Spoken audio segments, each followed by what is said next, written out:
जो बच्चे जज बनना चाहते हैं या यूपीएससी का एग्ज़ाम क्लियर करके आईएएस आईपीएस बनना चाहते हैं या नीट का एग्ज़ाम क्लियर करके डॉक्टर बनना चाहते हैं, आईआईटी एग्ज़ाम क्लियर करके इंजीनियर बनना चाहते हैं, ये वीडियो उन सभी बच्चों के लिए मोटिवेशन का काम करेगी। मेरे साथ हैं सुमित रेड्डू जी, हरियाणा में जज लगे हैं और एक किसान का बेटा, और बताऊं हरियाणा में रोडवेज़ महकमे में एक ड्राइवर का बेटा किस तरह से जज बन जाता है। गांव में रहकर प्राइमरी एजुकेशन गांव में हुई, किस तरह का संघर्ष रहा, कितनी मेहनत की, पढ़ाई के लिए कहां से कैसे मोटिवेशन मिला, ये पूरी वीडियो आपके लिए बहुत प्रेरणा काम करेगी। आप अपने बच्चों को बनाना चाहते हैं बड़ा अफसर, तो भी अपने बच्चों को ये वीडियो सुनाएं, और जो बच्चे इस वीडियो को देख रहे हैं वो भी खुद बड़ा अफसर बनना चाहते हैं, वीडियो को पूरा देखें और सुमित जी से प्रेरणा लेकर आगे बढ़ें। पूरी वीडियो को सुनना, अपने कमेंट्स करना, शेयर करना, चैनल को सब्सक्राइब करना। बात करते हैं जी। सुमित जी नमस्ते। नमस्कार सर। नमस्कार। बहुत बधाई आपको, हरियाणा में जज लग गया आप हैं। धन्यवाद सर। कौन सा रैंक है आपका? मेरा रैंक 69 है सर। 69 जनरल कैटेगरी में जी। कौन सा अटेम्प्ट था आपका ये? मेरा थर्ड अटेम्प्ट था सर ये। इससे पहले 2 हरियाणा की या कहीं दो हरियाणा के दिए हैं जी। इससे पहले इससे पहले 2 हरियाणा हाँ, के? 2 जुडिशरी के दिए हैं। फिर लास्ट टाइम मैंने एडी का इंटरव्यू भी दिया था। एक यूपीएससी का इंटरव्यू भी दिया है मैंने। अच्छा। हाँ जी। यूपीएससी का भी दिया था और यूपीएससी में मैंने असिस्टेंट पब्लिक प्रोसिक्यूटर के लिए, अच्छा, जो सीधी भाषा में बोले तो दिल्ली में जो सरकारी वकील लगते हैं उसका इंटरव्यू दिया था मैंने। अच्छा, मतलब आईएएस आईपीएस वाला नहीं, वो नहीं। अच्छा, ये लॉ का ही था, वो अच्छा, एलएलबी बेस्ड एग्जाम ही था। ओके ओके ओके, ठीक है। थोड़ा बताओ आपका सफ़र। हम जींद ज़िले के गांव खुंगा में हैं।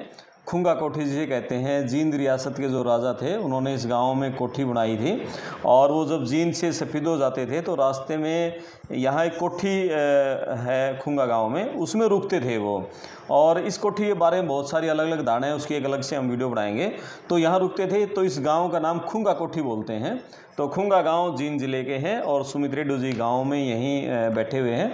तो बताओ आपकी प्राइमरी शिक्षा कहाँ हुई? सर मेरी जो क्लास 4 तक एजुकेशन है वो गांव में ही प्राइवेट स्कूल में हुई। गांव के प्राइवेट? हाँ जी, गांव के प्राइवेट स्कूल में। उसके बाद मैंने मोतीलाल स्कूल से अपनी 10th 12th की। हाँ, 5th से 12th तक मैं जो जींद में मोतीलाल स्कूल है, ठीक है, अर्बन स्टेट में, वहाँ से मैंने अपनी 12वीं की कक्षा पूरी की। ठीक है। कॉमर्स से मैंने 12वीं करी अपनी। ओके। उसके बाद फिर मैंने बीकॉम की। तो बीकॉम की आपने और +2 में कॉमर्स लिया आपने? हाँ जी। तो ये एलएलबी वाली लाइन में कैसे आए फिर? देखो सर, मैं अब सीधा बताऊं तो पहले तो मेरे को एलएलबी के बारे में इतना पता नहीं था, लेकिन फिर मेरे को किसी ने गाइड किया। मेरे गांव से ही थे, एक भाई थे मेरे, वो अभी सेंट्रल गवर्नमेंट में जॉब कर रहे हैं। वो कर रहे थे उस टाइम एलएलबी। तो उन्होंने मेरे को गाइड किया कि आप एलएलबी में कर सकते हो। बीकॉम के साथ उस टाइम मैं सीएस कर रहा था सर, कंपनी सेक्रेटरी का कोर्स। तो वो कर रहा था मैं साथ के साथ। तो फिर मैं इधर शिफ्ट कर गया। अच्छा। उधर भी मेरा फाउंडेशन, एग्जीक्यूटिव और प्रोफेशनल का एक मॉड्यूल क्लियर हो गया था, लेकिन फिर मैंने इधर शिफ्ट कर लिया। फिर मैंने लॉ के दौरान मेरा जुडिशरी की तरफ टिल्ट हो गया, तो मेरा उधर मन था। अच्छा, उन्होंने भाई ने सिर्फ इसीलिए कहा था कि जुडिशरी में जाना है, अच्छा वकील बनो, नहीं, ऐसा कुछ नहीं है। उन्होंने ये बोला कि आप एलएलबी करो साथ में, वहां जाओगे तो आपको पता चलेगा नए नए प्रोफेशंस के बारे में। वैसे तो देखो जी, हमारी फैमिली में तो कोई वकील है नहीं, ना ही कोई जज है। सरकारी नौकरी भी मेरे फादर ही थे, रोडवेज में ड्राइवर। तो वहां जाके मेरे को थोड़ा पता चला कि ऐसे जुडिशरी की भी तैयारी कर सकते हो आप, ऐसे जज बनते हैं। पहले तुमको कभी कोर्ट से तो हमारा वास्ता था नहीं, तो वहाँ पता चला मेरे को कि ऐसे ऐसे जुडिशरी की तैयारी कर सकते हो आप, उसके लिए एलएलबी की पढ़ाई चाहिए। तो फिर मैंने पढ़ाई शुरू कर दी सर। एलएलबी कहाँ से की? एलएलबी सर मैंने campus law centre Delhi university से की है। ये तो बड़ा टॉप का सेंटर बताया। हाँ, ये जो 3 ईयर लॉ में जो रैंक 1 है सर इसकी, ऑल इंडिया में रैंक 1 है, सीएलसी दिल्ली यूनिवर्सिटी की। वहाँ से मैंने लॉ की 14 से 17 में। उसके बाद फिर मैंने तैयारी शुरू कर दी। उसके बाद फिर जैसे मैंने एक अटेम्प्ट दिया 2019 में, उसमें मेरा प्री हो गया था, लेकिन मेंस में मैं नहीं कर पाया क्लियर उस टाइम। फिर भी घर वालों ने बोला कि भाई करो तैयारी, कोई इतनी वो बात नहीं है, पास फेल तो लगा हुआ है। उसके बाद फिर सर मैंने दोबारा तैयारी शुरू कर दी। उसके बाद सर मैं फिर दोबारा दिल्ली चला गया 19 के बाद, जो मैं रह गया था। तो मैं 19 के अक्टूबर में दोबारा फिर दिल्ली चला गया। फिर उसके बाद भी जो भी एग्जाम आया सर कॉम्पिटिटिव, जिसमें एलएलबी की अब अनिवार्यता थी, वो मैंने सारे दिए। उसके बाद फिर कोविड आ गया सर, फिर घर आना पड़ गया दोबारा। कोविड ने बड़ा नुकसान किया। कोविड के दौरान सर देखो आप 2020 में मैं यहाँ आ गया था, बुक्स वहाँ रह गई थी, तो थोड़ा सा कहीं ना कहीं आदमी थोड़ा लैग कर जाता है। 6-7 महीने तो कितनी अनसर्टेनिटी थी सर। लेकिन उसके बाद फिर 2021 में फिर नोटिफिकेशन आउट होगी, सेकंड जब कोविड की सेकंड वेव खत्म हो गई थी उसके बाद फिर मैंने तैयारी शुरू कर दी। उस टाइम मैं यहीं था, गांव में ही था।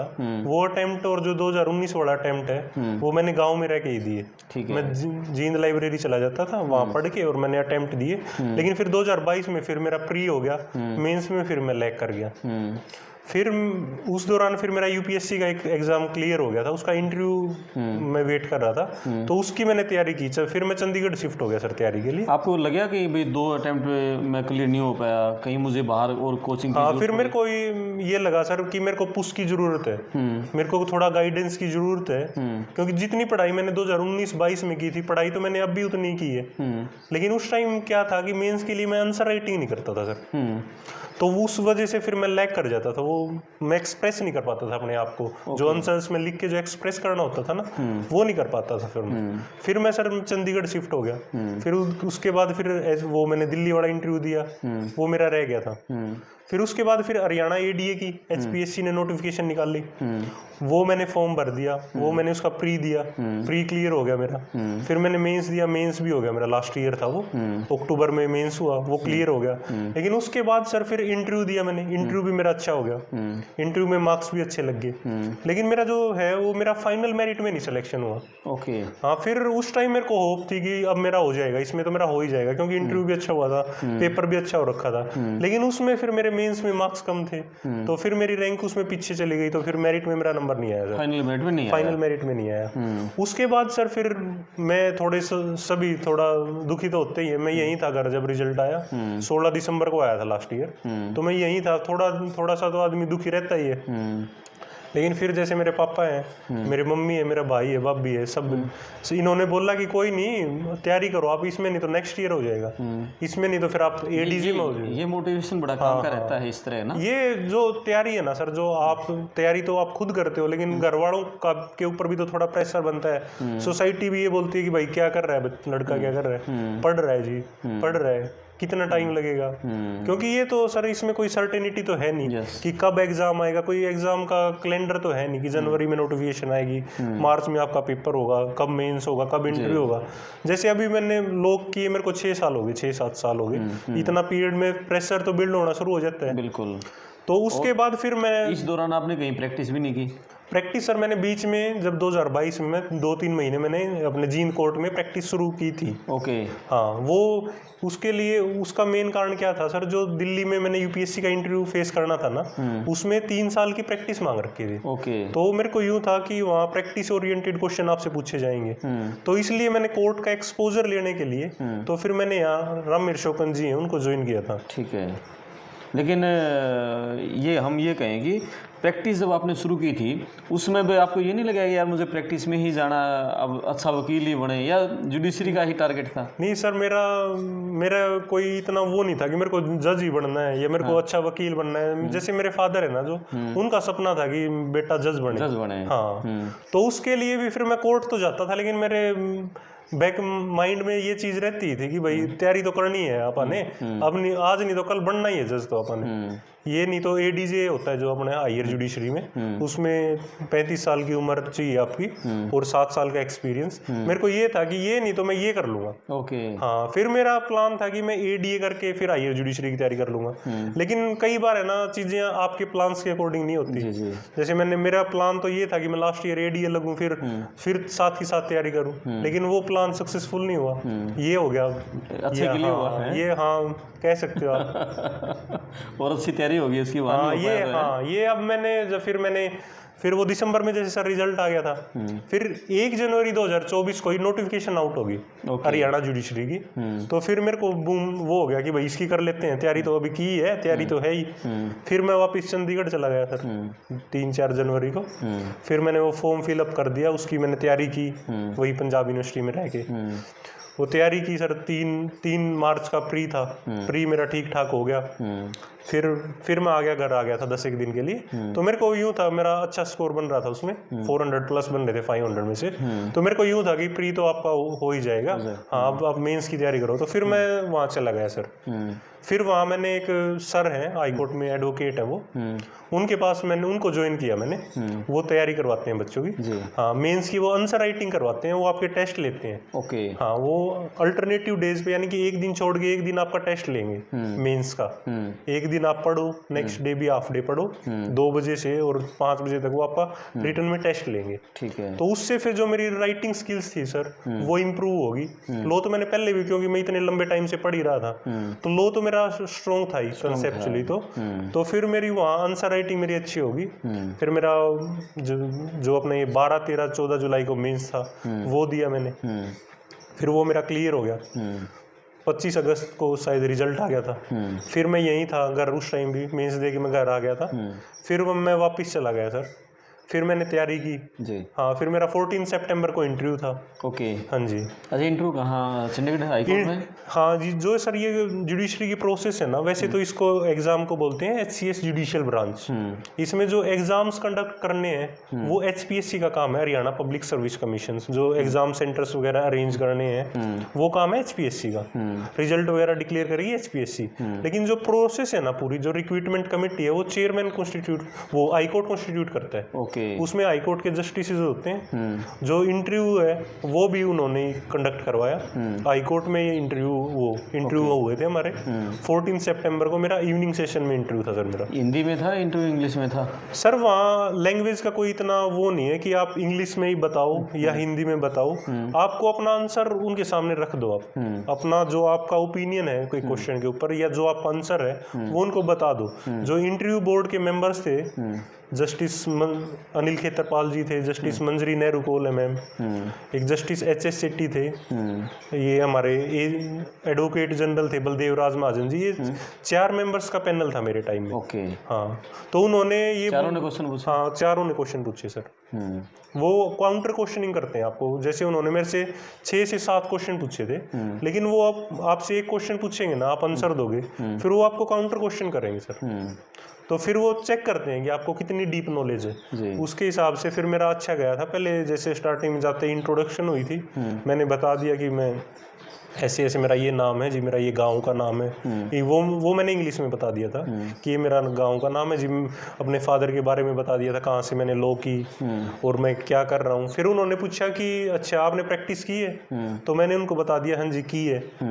तो फिर वो बोले कि कितने टाइम की है? फिर मैंने उनको ऑनेस्टली बता दिया कि सर मैंने 2-3 महीने ही प्रैक्टिस की है और ऐसे ऐसे जींद कोर्ट में की है। फिर उन्होंने मेरे से क्वेश्चन पूछा कि आपने प्रैक्टिस के दौरान कोई privileged will, unprivileged will record होती देखी है कोर्ट में? तो फिर मैंने उनको आंसर किया कि सर मैंने इनको रिकॉर्ड होते तो नहीं देखा, लेकिन मेरे को इनके बारे में पता है। ओके। हाँ, तो फिर उन्होंने बताया कि अच्छा बताओ क्या डिफरेंस है प्रिविलेज्ड विल में, अनप्रिविलेज्ड विल में। फिर मैंने उनको बताया कि जैसे जो हमारे सोल्जर्स होते हैं, एयरमैन होते हैं, नेवी में होते हैं सेलर, वो एक्सट्रीम सिचुएशंस में प्रिविलेज्ड विल बना सकते हैं और वो ओरली भी हो सकती है। ओके। हाँ, फिर ये सिर्फ आर्मी वालों के लिए, आर्म्ड पर्सन? हाँ, जो आर्म्ड पर्सन्स हैं सर, आर्मी में, नेवी में, एयरफोर्स में, वो बना सकते हैं ओरल विल, जिसको हम आम भाषा में वसीयत बोलते हैं। जैसे हमारे यहाँ जो एक अनप्रिविलेज्ड विल होती है वो तो कोई भी बना सकता है, वो राइटिंग में होती है, वो लिखत में ही बनी होती है और वो उसको राइटिंग में ही प्रूव कर सकते हो आप उसको। लेकिन जो ये प्रिविलेज्ड विल होती है इसको आप ओरली भी प्रूव कर सकते हो। जिनके सामने आपने वो विल की है, अपनी विल बताई है उनको कि मेरी प्रॉपर्टी ऐसे ऐसे डिवाइड करनी है, तो वो वैसे भी हो जाती है। फिर उन्होंने मेरे से काउंटर क्वेश्चन पूछा कि चलो ओरल विल हो सकती है, फिर प्रूव कैसे करोगे? फिर मैंने उनको बताया सर वो जो विटनेसेस हैं वो कोर्ट में आके टेस्टिमनी देंगे, गवाही कहते हैं जिसे, उसको टेस्टिमनी। फिर उन्होंने पूछा, फिर बोले अच्छा फिर विटनेस तो चाहिए इसमें? मैं कहा जी चाहिए सर। फिर बोले विटनेस तो अनप्रिविलेज्ड में भी चाहिए? मैं कहा सर उसमें भी चाहिए, वो तो विटनेस तो दोनों वसीयत बनती है ना, तो 2 गवाह का होना कंपलसरी है। ये क्वेश्चन पूछा। फिर उन्होंने मेरे से जो ये मेंटेनेंस होती है ना हस्बैंड वाइफ की, उस पर उन्होंने पूछा कि एक लेटेस्ट जजमेंट आई है उसका नाम बताओ आप, पता है आपको नाम? मैंने बताया उनको जी पता है। तो उन्होंने पूछा कि क्या नाम है? फिर मैंने उनको बता दिया, सुप्रीम कोर्ट की जजमेंट थी वो, रजनीश वर्सेस नेहा 2021 की, वो मैंने बताया उनको। फिर उन्होंने पूछा कि इसमें क्या ले डाउन हुआ था, क्या लॉ ले डाउन किया था सुप्रीम कोर्ट ने। फिर वो मैंने उनको सारा बता दिया। फिर उसके बाद जो जस्टिस मंजरी नेहरू कौल थी मैडम, उन्होंने मेरे को एक सिचुएशन बना के दी कि ऐसे ऐसे एक बंदा अपने बरंडा में बैठा है, उसमें फिर एक बाहर से का बंदा आता है, वो उसके जो बाहर से आता है ना, वो उसको जानता है, वो दोनों साथ पड़े हुए हैं जी। तो जो अपने घर में बैठा है ना बरंडा में, वो अपनी पिस्टल निकालता है और उसके पैर में गोली मार देता है। वो वहीं वो गिर जाता है, गोली लग जाती है। फिर जो बंदा बैठा है जिसने गोली मारी है, वो भाग जाता है अपने घर से। जो उसका पड़ोसी है वो उसको भागते हुए देखता है जी। भागते हुए देखता है, फिर वो तो भाग जाता है, वो पड़ोसी आता है, वो उसको उठाता है, हॉस्पिटल लेके जाता है। हाँ, वो हॉस्पिटल में लेके जाता है उसको। उसके बाद फिर वो हॉस्पिटल में रुका चला जाता है स्टेशन में, हाँ थाने में, पुलिस आ जाती है, FIR रिकॉर्ड हो जाती है। तो उसके बाद फिर वो उन्होंने बोला कि जो अब कोर्ट ट्रायल शुरू हो गई है, जस्टिस मंजरी नेहरू कौल मैम ने पूछा मेरे से क्वेश्चन, बोले अब ट्रायल शुरू हो गई है, ट्रायल के दौरान तीन वो है एविडेंसेस, एक तो जो इंजर्ड है जिसको गोली लगी है वो है, और एक जो उसको उठा के लेके गया है वो है, और एक FSL रिपोर्ट है जो एक जैसे अपने मधुबन है, हाँ वो ये बता देती है कि ये जो गोली लगी हुई है ये इस पिस्टल से चली है या नहीं चली है। बिल्कुल। हाँ, तो उसमें जो FSL रिपोर्ट है उसमें ये आ गया कि जो उसका सर्विस वो लाइसेंसी रिवॉल्वर था ना उस बंदे का जिसने जो एक्यूज्ड है उसके बंदूक से चली है। लेकिन जो जिसको गोली लगी है ना सर, वो ट्रायल के दौरान ये बोल देता है कि वो हॉस्टाइल हो जाता है, जिसको हम देसी भाषा में कि वो पलट जाता है गवाह, वो ये बोल देता है जी मेरे गोली तो लगी है लेकिन इस आदमी ने नहीं मारा, इसने नहीं मारा। हाँ, और जो पड़ोसी है वो ये आके बता देता है जी ऐसे ऐसे मैंने गोली की आवाज सुनी और इसको भागते हुए देखा मैंने, और ऐसे ऐसे मैं आया, इसको उठा के ले गया, इसने मेरे को बताया, उसने गोली मारी, मेरे ऐसे ऐसे हम साथ पढ़ते थे। तो फिर अब उन्होंने मेरे से पूछा कि अब बताओ आप कैसे करोगे, इसमें आप उसको एक्विट करोगे या कन्विक्ट करोगे, यानी कि आप उसको अपराधी मानोगे या निर्दोष मान के छोड़ दोगे। तो फिर मैंने उनको बोला कि जी मैं तो इसको निर्दोष ही मानूंगा, एक्विट कर दूंगा, उनको एक्विट कर दूंगा। बोले क्यों करोगे? फिर मैंने उनको बताया कि जो ये FSL रिपोर्ट है ये एक इंसान ने ही बनाई है, वो इंसान से भी गलती हो सकती है, क्या पता वो कॉम्पिटेंट है या नहीं है, या फिर वो करप्ट भी हो सकता है, पैसे लेके बना दे। अब इंजर्ड ही है जो, उसने वही हॉस्टाइल हो गया है, और जो दूसरा बंदा गवाही दे रहा है उसने तो उससे जो बातें सुनी है वही उसने बता दी, उसने उसको गोली चलाते तो देखा नहीं है। फिर वो बोले चलो ठीक है। उसके बाद सर फिर नेक्स्ट क्वेश्चन जो हमारे AG है बलदेव राज महाजन जी, उन्होंने पूछा मेरे से, उन्होंने पूछा कि जो एग्रीमेंट टू सेल है उसका रजिस्ट्रेशन कंपलसरी है या ऑप्शनल है। तो मैंने उनको बताया सर उसका रजिस्ट्रेशन ऑप्शनल है, रजिस्ट्रेशन एक्ट है अपना, उसके प्रोविजंस को का मैंने रेफरेंस दिया कि ऐसे ऐसे उस सेक्शन में, उसका सेक्शन 17 है उसमें उसका रजिस्ट्रेशन ऑप्शनल है। फिर उन्होंने उस पर एक इलस्ट्रेशन बना दी सर, उन्होंने बोला कि भाई एक प्रॉपर्टी है 10 लाख रुपए की, 8 लाख रुपए बयाना दे दिया। हिंदी में शुरू हो गए, फिर वो पहले इंग्लिश में क्वेश्चन पूछा उन्होंने, फिर वो हिंदी में आ, जब वो इंग्लिश में बोल रहे थे आप इंग्लिश में जवाब दे रहे थे, वो जैसे अगर वो इंग्लिश में क्वेश्चन पुट अप कर रहे हैं तो मैं इंग्लिश में जवाब दे रहा हूँ, लेकिन जैसे उन्होंने पूछा कि रजिस्ट्रेशन कंपलसरी है तो मैंने बोला नहीं सर रजिस्ट्रेशन ऑप्शनल है। तो उसके बाद फिर उन्होंने बोला कि एक प्रॉपर्टी है 10 लाख रुपए की प्रॉपर्टी है, 8 लाख रुपए बयाना दे दिया अर्नेस्ट मनी, तो अब बताओ रजिस्ट्रेशन कंपलसरी है या ऑप्शनल है? तो मैंने बताया सर रजिस्ट्रेशन ऑप्शनल है।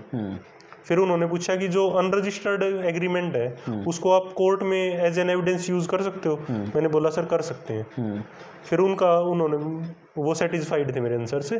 फिर उसके बाद जो रिक्रूटमेंट कमेटी के चेयरमैन है जस्टिस अनिल खेतरपाल जी, उन्होंने मेरे से क्वेश्चन हिंदी में पूछा फिर उन्होंने कि कोर्ट में एक दावा डल गया है, उसके बाद अब उसमें 3 पार्टी हैं, defendant number 1, defendant number 2, defendant number 3। उसके बाद फिर उन्होंने पूछा कि आप कैसे डिसाइड करोगे कि ये पार्टियां हैं यही रहनी चाहिए या और कोई पार्टी ऐड होनी चाहिए या जो इनमें से कोई नहीं होनी चाहिए पार्टी, कैसे डिसाइड करोगे? तो फिर मैंने उनको, वैसे तो मैंने वहाँ इंग्लिश में दिया था लेकिन आपको मैं थोड़ा जनरल सा ही बता देता हूँ कि मैंने कैसे आंसर किया। मैंने उनको बताया सर वो डिपेंड करेगा कि आपका जो दावा है वो कैसा है। अगर आप अपनी जो जमीन से रिलेटेड दावा है, इमूवेबल प्रॉपर्टी से रिलेटेड है, जमीन से रिलेटेड, तो उसमें ये देखेंगे उसके कितने मालिक है, ओके। वो सारे पार्टी बनाने पड़ेंगे आपको, या उसको आपने जैसे ठेके पे दे रखा है या लीज पे दे रखा है, तो जिसको लीज पे दे रखा है उसको भी पार्टी बनाना पड़ेगा आपको।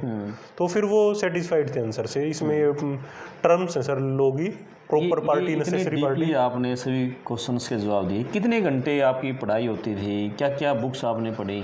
सर देखो पढ़ाई का तो ऐसे है सर, मैं 8 से, अगर आप है ना टाइमर लगा के पढ़ोगे ना तो आप 9-10 घंटे से ज़्यादा पढ़ नहीं सकते, क्योंकि लो है, जो टेक्निकल सब्जेक्ट है सर, क्योंकि आपको चीज़ों को रिलेट करना पड़ता है। आईपीसी पढ़ रहे हो तो आप उसमें सीआरपीसी भी इन्वॉल्व है सर, उसमें एविडेंस एक्ट भी इन्वॉल्व है, उसमें कई सारी स्टैच्यू को आपको मिला के पढ़ना पड़ता है। अगर वैसे तो आप देखो, अब एक बंदा है सुबह 8 बजे लाइब्रेरी चला जाता है, वो रात को 12 बजे आता है, कहने को तो सर वो 16 घंटे लाइब्रेरी में था, लेकिन अगर वो टाइमर लगा के पढ़ेगा ना तो वो 8 से और 9 घंटे ही पढ़ेगा, क्योंकि बीच में कभी टी ब्रेक, कभी लंच ब्रेक, कभी आप पानी पीने चले गए, कभी वॉशरूम चले गए।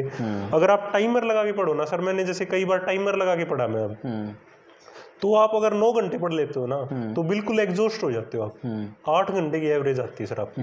वो उसमें यूं है, आप 3-3 घंटे के 2 सेट ले सकते हो, या 1-2 घंटे का, बीच में आप डिस्कशन वगैरह कर सकते हो, लेकिन रीडिंग टाइम आपका 8 घंटे ही रहेगा। बिल्कुल। चलो पढ़े आप। मैं ये पूछना चाह रहा हूँ, ये दर्शक भी मुझे, जो बच्चे सुन रहे होंगे, गांव में आप रहते हैं, पिताजी आपके ड्राइवर हैं, ज़मीन भी है, खेती भी करते हो, इतनी बड़ी सोच आपने कैसे पैदा की कि एक ड्राइवर का बेटा और जज बन जाएगा? देखो सर वही बात है ना, फिर मैंने आपको पहले भी बताया था, कोई सरकारी नौकरी में तो हमारे रिश्तेदारियों में भी नहीं है कोई बड़े पद पे, तो हमारे यूं ही था। जैसे मेरे मामा जी हैं जो सत्यवान बिडाण नाम उनका भी, जहाँ जिनके पास रह के मैंने अपनी स्कूल एजुकेशन की है पूरी, तो सपन उनका भी ये था कि भाई कोई तो अफसर बने। तो अफसर से फिर पहले यूं था सर कि आप या तो यूपीएससी कर सकते हो या आप जुडिशरी में कर सकते हो। ए क्लास जो जॉब्स हैं वो या तो आप यूपीएससी के थ्रू या एचसीएस के थ्रू या फिर जुडिशरी में। तो सर यूपीएससी वगैरह का तो देखो गांव देहात के लोगों को पता नहीं होता, जुडिशरी का भी नहीं पता था हमें तो लोगों के टाइम तक। जैसे कई बच्चे बोलते हैं कि मेरा तो जी स्कूल टाइम से ही सपना था या मेरा कॉलेज टाइम से ही सपना था, हमारा तो सर वो सपने वाली तो कोई बात है नहीं। हमें तो जुडिशरी का भी लॉ के दौरान ही पता चला था कि ऐसे ऐसे जुडिशरी के बाद आप जज बन सकते हो। एलएलबी कर रहे थे, हाँ, उसी टाइम मेरे को पता चला था कि ऐसे ऐसे आप जुडिशरी की भी तैयारी कर सकते हो। जज ये सुना था हमने कि जज होते हैं कोर्ट में, ऐसे ऐसे वो फैसले करते हैं, न्याय करते हैं। तो मेरे को पता चला। फिर उसके बाद मेरे को जैसे जैसे पता चलता रहा मैं अपने पढ़ता रहा सर। पढ़ने का तो यूं है, पढ़ता तो मैं सर पिछले 5-6 साल से 8-10 घंटे में पढ़ता ही हूँ। अच्छा। जब पढ़ता हूँ, जैसे गाँव में आया हूँ तो मैं बिल्कुल नहीं, यहाँ तो नहीं पढ़ता मैं, लेकिन अगर मैं दिल्ली था या चंडीगढ़ था या जब मेरे पेपर थे तो 8 से 10 घंटे में पढ़ता ही था। तो आराम आराम से सर फिर थोड़ा सोसाइटी में भी आपको एक रिकॉग्निशन मिल जाती है सर, पहचान मिल जाती है। जब रिजल्ट आया आपका जुडिशरी का, जब पता लगा जज बन गए हो, किसने सूचना दी? कहाँ थे उसमें आप? सर मैं यहीं था अपने यहीं घर में, उधर अपना आंगन है वहाँ था मैं। एक मेरे दोस्त का फोन आया कि भाई जज बन गया है। तो मैंने विश्वास नहीं किया उससे, मैं क्रॉस चेक करता हूँ। एक मेरा दोस्त है वो भी साथ तैयारी करता था, उसका रह गया, उसका आ गया। तो फिर मैंने अपने फोन में चेक किया तो फिर उस दिन मेरा नेट खत्म हो रखा था सर, वो मैंने मोबाइल यूज कर लिया था दिन में। ये शाम को 6:30 बजे रिजल्ट आया था। तो फिर मैंने मेरे पापा का फोन लेके उसको कनेक्ट किया हॉटस्पॉट से, वाईफाई कनेक्ट करके, फिर मैंने रिजल्ट चेक किया। फिर सबसे पहले मेरे फादर थे वहीं पीछे वाले रूम में, इनको बताया, अपनी मम्मी को बताया। तो फिर सारे खुश हो गए, खुशी का, क्योंकि लगे हुए थे सर कई साल से। परिवार में कौन कौन है? परिवार में सर मेरे फादर है, मदर है, मेरा बड़ा भाई है सर, भाभी है, भतीजा है, एक भतीजी है। तो सारे खुश। कितने भाई बहन हो? वैसे सर हम 3 बहन भाई हैं, मैं सबसे छोटा हूँ। ओके। हाँ, जो मेरी सिस्टर है वो इंटेल में work as a manager. Okay. और भाई हैं जो सर वो मेरे बीएससी कंप्यूटर साइंस कर रखी है उन्होंने, वो अपना प्राइवेट बिजनेस करते हैं। प्राइवेट बिजनेस कर रहे हैं, ठीक है। बहुत बड़ी बात आपने बताई है कि मतलब 8-10 घंटे लगातार पढ़ते थे। पहली बार जुडिशरी का पता उस समय चला था जब एलएलबी कर रहे थे। आजकल के जो बच्चे हैं ना, वो टारगेट बड़ा देरी से सेट करते हैं, जो नए बच्चे हैं। वो ठीक है, एलएलबी कर रहे हैं, कोर्ट में बैठ जाएंगे। आपको भी कभी ये जो एलएलबी करते इसमें ये भी आया था, कोर्ट में बैठेंगे, वकील बन जाएंगे, ये कर देखो सर, प्रोफेशन है ना सर, जो वकील का कह रहे हो आप, जो एडवोकेसी का प्रोफेशन है वो भी अच्छा है सर। 3 पेडेस्ट्रल है, अपने डिस्ट्रिक्ट कोर्ट्स हैं, उसके बाद हाई कोर्ट है और सुप्रीम कोर्ट है। सुप्रीम कोर्ट तो एक ही है। तो जैसे भी हाई कोर्ट की भी अपनी है, वो अपीलेट कोर्ट है सर। जो स्टार्टिंग में मुकदमे आते हैं वो अपने डिस्ट्रिक्ट कोर्ट में आते हैं। तो ऐसी बात नहीं है सर, डिस्ट्रिक्ट कोर्ट की भी प्रैक्टिस अच्छी है। हाँ, अगर आप मन लगा के करोगे तो प्रैक्टिस भी अच्छी है सर, ऐसी कोई वो नहीं है उसमें भी। लेकिन आपको इस्टेब्लिश होने के लिए टाइम लग जाता है सर, 5 से 7 साल आपको इस्टेब्लिश होने में लग जाते हैं। आपका थोड़ा सा नाम बन जाए, लोग आप में विश्वास करें, क्योंकि जो यंग एडवोकेट्स होते हैं उन पे लोग थोड़ा सा कम रिलाई करते हैं। क्योंकि कुछ कोई भी अगर कोर्ट में जाता है तो वो, जैसे डॉक्टर का और वकीलों का एक काम है, वो देखते हैं कि इनको अनुभव कितना है, एक्सपीरियंस कितना है। आप जिंदगी में कभी जज से मिले पहले?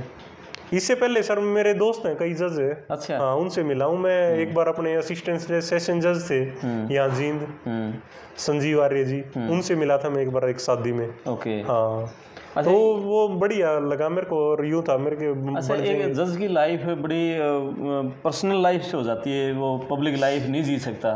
पब्लिक लाइफ का तो सर देखो वो ये है कि आप जब एक पोस्ट होल्ड कर रहे हो तो आपका कंडक्ट तो देखो रीजनेबल होना ही चाहिए। आप कैसे कंडक्ट कर रहे हो, लोग, क्योंकि लोग आपको ऑब्जर्व कर रहे हैं, क्योंकि आप कुर्सी पे बैठे हो, जितने भी लोग हैं कोर्ट में वो आपको ऑब्जर्व कर रहे हैं कि आप कैसे बिहेव कर रहे हो, कैसे नहीं। या बाहर भी अगर किसी को पता है कि आप जज हो तो वो आपको ऑब्जर्व करेगा। तो आपको एक डिसेंट लाइफस्टाइल तो मेंटेन करना पड़ेगा, नहीं तो सर जो आपकी पर्सनल लाइफ है वो तो आपकी जैसी अब है वैसी बाद में रहनी है। लेकिन वही आपके ऊपर रिस्पॉन्सिबिलिटीज आ जाती हैं सर, तो फिर वो तो आपको निभानी पड़ेंगी सर। ठीक है, पढ़ाई के साथ आपने और क्या क्या पढ़ा है? मतलब क्या पढ़ते थे? अखबार, न्यूज़पेपर, कुछ और मैगजीन्स, नॉवेल्स, और क्या? देखो सर, इसमें जो जुडिशरी है, इसमें ये आपका 3 तो मेंस होता है, जो उसमें 3 लॉ के पेपर होते हैं। एक इंग्लिश का पेपर होता है, एक हिंदी का पेपर होता है। 100 नंबर का हिंदी का होता है, 200 नंबर का इंग्लिश का होता है। तो उसके लिए सर मैं, क्योंकि हिंदी का टच छूटा हुआ था, तो उसके लिए मैं अखबार पढ़ता था सर, जनसत्ता। ओके। हाँ, या मैं पढ़ता भी नहीं था तो मैं अपने साथ रखता था न्यूज़पेपर को। जैसे कभी थोड़ी हेडलाइंस देख ली, क्योंकि जी उससे आपकी थोड़ी हिंदी अच्छी हो जाती है सर। जो जुडिशरी वाले बच्चे देख रहे हैं उनको क्या पढ़ना चाहिए? किस तरह की किताबें या कौन सा पेपर पढ़ना चाहिए? देखो जी, अगर जुडिशरी में सिलेक्शन के लिए हरियाणा जुडिशरी की बात करें, हम पंजाब जुडिशरी की बात करें, वहाँ पंजाबी का एडिशनल पेपर देना पड़ता है। तो उसके लिए तो मैं एक ही सलाह दूंगा सर, देखो लॉ तो सब पढ़ते हैं, जब आप लॉ कर रहे हो तब भी लॉ पढ़ोगे आप। तैयारी के दौरान जो प्री का एग्जाम है उसमें भी पूरा लॉ ही आता है आपका, तब भी आप लॉ पढ़ोगे। लेकिन साइड बाय साइड अगर आपने सिलेक्शन लेना है तो आपको लैंग्वेज करनी पड़ेगी सर, इंग्लिश भी और हिंदी भी। ओके। हाँ, उसमें जैसे इंग्लिश में 100 नंबर का एससी आता है सर, वो भी आपका अच्छा होना चाहिए। और उसके लिए सर आपकी थॉट प्रोसेस अच्छी होनी चाहिए। जैसे 200 नंबर का इंटरव्यू है, वो आपको जज कर लेंगे, आपके एक्सप्रेशन से जज कर लेंगे वो आपको जी। सबसे जरूरी है सर ऑनेस्ट होना चाहिए आदमी को। लेकिन आपने जैसे बताया ना कि आप तो जींद में पढ़े हो, गांव में, चौथी तक गांव में पढ़े हो, आपने लैंग्वेज पे कैसे कमांड की? देखो सर, लैंग्वेज पे तो कोई भी लैंग्वेज है वो 3 चीज़ों से इम्प्रूव होती है, reading, writing and speaking.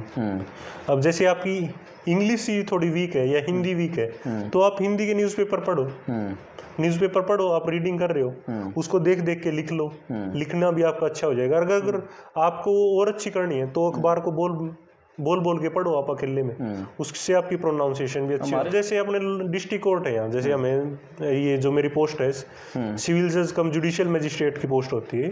Judicial magistrate में जो क्रिमिनल साइड आ जाती है, सिविल में अपने जो दीवानी मामले हैं ये आ जाते हैं। अब सर इनकी तो गवाही भी हिंदी में लिखनी पड़ेगी ना, क्योंकि जो गवाह है वो हिंदी में लिखवा रहा है अपनी गवाही, तो वो हिंदी में ही लिखेंगे, उसको फिर पढ़ के भी सुनानी होती है वो। अब वो उसने हिंदी में बोल ली और वो इंग्लिश में लिख ली, अब उस गवाह को क्या पता जो मैंने बोला है वही लिखा है या नहीं लिखा। अब वो हिंदी में लिख के उसको पढ़वा देंगे, भाई ये बात लिखी है हमने, यही बोलना चाहते हो ना आप। तो न्याय सर करना नहीं होता, वो न्याय दिखना भी चाहिए। वो दिखेगा कैसे? जब वो सारी चीजें उनके सामने होंगी। चलो बिल्कुल लास्ट में आपके मन की बात, आप क्या कहना चाहते हो इतनी खुशी के मौके पर? खुशी का तो यही है सर, कई साल से मेहनत कर रहे थे, प्रयास सफल हो गया, बढ़िया है जी, लाइफ से एनालाइज होगी। नहीं तो थोड़ी अनसर्टेनिटी रहती है। और बाकी जो तैयारी कर रहे हैं जी, देखो पास फेल तो लगा हुआ है, क्योंकि ये कोई भी कम्पिटिटिव एग्जाम है सर, उसमें आपको आगे आगे नहीं बढ़ना, दूसरों को पीछे भी छोड़ना है। तो उसके लिए आपको एक्स्ट्रा एफर्ट लगाने पड़ेंगे, अपनी वीकनेसेस को पहचान के उन पे वर्क करो। किसी की कोई लैंग्वेज वीक है तो उस पे काम करो, किसी को थोड़ा बोलने में हिचक है, जैसे मेरे को बोलने में कोई इतना इशू नहीं था कि मैं गाँव देहात से हूँ। जैसे जो मेरे सर हैं वो भी जो जब तैयारी करवाते थे हमारी इंटरव्यू की, तो ये बोलते थे कि आपको इंटरव्यू का कोई इतना इशू नहीं है, आप बोलोगे। क्योंकि मेरी थोड़ी टोन भी सर आई है, मैं बोलता हूँ तो यूं नहीं है कि मैं वहाँ थोड़ा सा नर्वस हो जाऊंगा या मैंने, क्योंकि एक बार तो क्योंकि वो अननोन है आदमी, इंटरव्यू के टाइम में जब गया था तो मैं थोड़ा सा हल्का सा नर्वस हुआ था, सभी हो जाते हैं वहाँ। लेकिन उसके बाद मेरे को कोई इतना इश्यू नहीं था बोलने का या कुछ भी। वही है सर, अपने तैयारी करो जी, बढ़िया, जो भी तैयारी करेगा बन जाएगी बात। कितनी लाइफ बदल गई है जज बनने के बाद? देखो जी अभी तो कुछ लाइफ नहीं बदली, अब तो यही है घर है, वो तो जब ज्वाइनिंग हो जाएगी तब बदलेगी लाइफ, तो अब तो वही लाइफ है जी गाँव की अपनी। किस तरह का मान सम्मान? वो थोड़ा सा यूं हो जाता है जी, जैसे रिजल्ट आया था जब गांव के लोग आए बधाई देने सारे, तो थोड़ा सा आपके वही अभी से ही शुरू हो गया कि सब, अब मैं बाहर जाता हूँ ना तो सब यूं देखते हैं कि भाई लड़का देखेंगे बोलेगा या नहीं बोलेगा, वो ऑब्जर्व करते हैं। तो मेरे ऊपर रिस्पॉन्सिबिलिटी अभी से बढ़ गया, मेरे को सबसे बोलना पड़ता है पहले से, क्योंकि सब एक्सपेक्ट कर रहे हैं कि बोलेगा या कि बिहेवियर में चेंज तो नहीं आ गया है। क्योंकि मेरा तो सर वो वैसे सारे गाँव में सबसे बोलचाल है ही, सबसे बोलते ही थे। वो तो एकदम से रिजल्ट आ गया, सबको यूं हो गया कि भाई, सबको यूं तो था कि तैयारी कर रहा है लड़का, ये तैयारी कर रहा है, लेकिन यूं नहीं था कि अभी रिजल्ट अवेटेड है। वो शाम को रिजल्ट आया तो अब आजकल पता तो चल ही जाता है सोशल मीडिया से, सबको पता चल गया। हाँ, गाँव का बेटा है कि जज बन जाता है गाँव। बिल्कुल जी बिल्कुल, मेरे से ज्यादा खुशी तो जी मेरे फादर और मेरे मदर ने हो रही है, मेरे भाई ने। चलो उनसे एक वीडियो में पूरी अलग से बात करेंगे। हाँ बिल्कुल जी बिल्कुल। और मम्मी पापा की खुशी तो अलग से ही हो रही है। मेरे से तो ज्यादा खुशी तो उनने हो रही थी जी। मैं तो रिजल्ट आया जिस तरह 6:30 बजे आ गया रिजल्ट, तो 2-3 घंटे तो थोड़ा रहा, मैंने भी अपने जो नजदीकियों को उनको भी बता दिया। मैं तो फिर सो गया था। मेरे फादर मदर को तो जी खुशी में नींद ही नहीं आई रात को, मैं तो सो गया था, सुबह उठा फिर। हाँ तो वही है जी, फोन कर करके बता रहे थे सभी को कि भाई बेटा जज बन गया, भाई बेटा जज बन गया। क्या बात है, कैसा जश्न मना होगा? खूब। हाँ बिल्कुल जी बिल्कुल, कई दिन तक चला सर जश्न तो। अच्छा। हाँ जब आ रहे थे लोग बधाइयाँ दे रहे थे। हाँ चलो, एक और सवाल मैं बीच में भूल गया था। कभी इस पूरी लाइफ में, पूरे संघर्ष के दौरान, जब 6 साल आप लगातार पढ़ रहे थे, तैयारियां कर रहे थे, बीच में कोई ऐसा समय भी आया जब आपको ये लगा हो यार नहीं हो पाएगा जुडिशरी, तो चलो वकालती शुरू कर लेते हैं, ऐसा भी कोई समय? देखो सर, कंपटीशन एग्जाम की कोई भी तैयारी करता है ना, उसको दिन में एक बार ये विचार जरूर आता है यार अगर नहीं हुआ तो क्या करेंगे, अगर नहीं हुआ तो क्या करेंगे। तो ये 2-3 दिन में सबको आ जाता है सर, एक माइंड में थॉट कि यार कभी ना हो, कभी ना हो। लेकिन यूं था कि भाई आप मेहनत कर रहे हो, आगे तो बढ़ रहे हो। जैसे मेरा ADDA का मेंस क्लियर हो गया था, फिर मैं जैसे पहले मेरा मेंस ही नहीं क्लियर हो रहा था, तो मेंस क्लियर हो गया। अब मेरे को यूं था कि भाई मेंस तो हो ही जाएगा। फिर मैंने जैसे राइटिंग प्रैक्टिस की, मेरे को यूं था कि भाई आपने अपने प्रयास कर लिए। अब तो देखो सर रिजल्ट तो अनसर्टेन है, इसमें तो सर आप जो जिसने स्कूल भी टॉप किया है, कॉलेज भी टॉप किया है, उसका भी कोई सर्टेन नहीं है कि वो कंपटीशन एग्जाम निकाल देगा। तो इसमें सर थोड़ा सा तो आदमी को लगता ही है अगर ना हुआ तो क्या करूंगा, अगर ना हुआ तो। लेकिन वही है सर, घर वालों का सपोर्ट था, तो यूं था कि भाई कोई इतना इश्यू नहीं है कि फाइनेंशियली भी कोई इतना इश्यू नहीं था, तो अपने तैयारी कर रहे हैं। कोई सर नौकरी कर रहा है, कोई पढ़ाई कर रहा है, सब कुछ काम कर रहे हैं। ऐसा तो है नहीं कि भाई वहाँ बैठे थे, हम भी पढ़ाई कर रहे थे। आज नहीं तो कल मेहनत तो सफल सबकी हो ही जाती है सर। आखिर में यही उम्मीद थी हो जाएगा। बिल्कुल सर बिल्कुल। चलो बहुत बढ़िया लगा। और आप अपने कमेंट्स करना और वीडियो को शेयर करना। जिस तरह से सुमित रेड्डू जी, गांव के एक ड्राइवर का बेटा जज बन गया है, यानी कि बाधाएं नहीं हैं, ऐसा नहीं है कि अफसरों के बेटे अफसर बनेंगे, कोई आम घर का बच्चा भी बड़ा अफसर बन सकता है। बस आपकी सोच बड़ी होनी चाहिए और उस सोच को लेकर फिर आपको मेहनत करनी पड़ेगी। मैं आपका दोस्त क्रमपाल, धन्यवाद।